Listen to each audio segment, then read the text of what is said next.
So you have like a typical 3D printer. That's pretty entry level. You know, we all have access to it within, reason. You can spend $1,000 on a machine and you can make great 3D prints. It will look 3D printed. Yes. Yeah.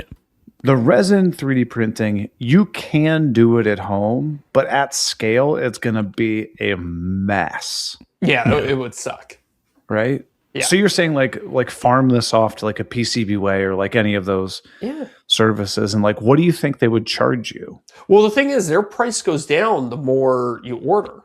Okay, so if you order 1,000 of them, they might do it for like $3-4 a unit. For a small thing like this, I don't think it would actually cost you that much. And then that's still probably a 10x, 20x price increase versus doing it yourself. Yeah, that's true. You know what I mean? Like say it costs you $1 or it costs you 30 cents to print it at home, and they're going to charge you $5 or $10 for it. Yeah, I mean, yes, it does. I mean, yeah, I don't know. It's an interesting thought, though. If I were going to commercially sell a product at scale, I don't think I would do 3D printed parts.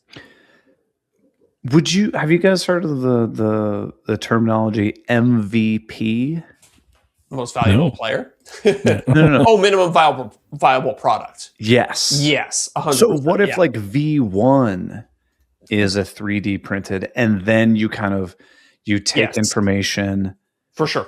Kind of reiterate on it, get customer feedback, and then create a V2. And V2 is the one that you go after large scale manufacturing. 100%. Like I'm not against people putting 3D printed products out into the world.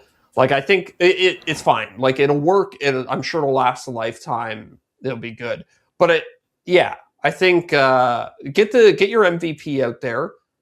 Start selling it, get feedback from people. But at a certain point, once you've sold 1,000 of them, there's a point where I think you should switch over to like injection molded plastic or have it done a little bit nicer. Sure. That's my personal opinion. You don't need a print farm with like 100 printers going for 6 products or something like that. I almost feel like it's a mistake to get the print farm go at a certain point. Like if you're moving massive, if you're selling 10,000 a year, why are you still printing them yourself? You should be farming that out to somebody else who can do it better than you could ever do it. You win because it's a better product. It's easier, and then your customer wins because it's a better product too.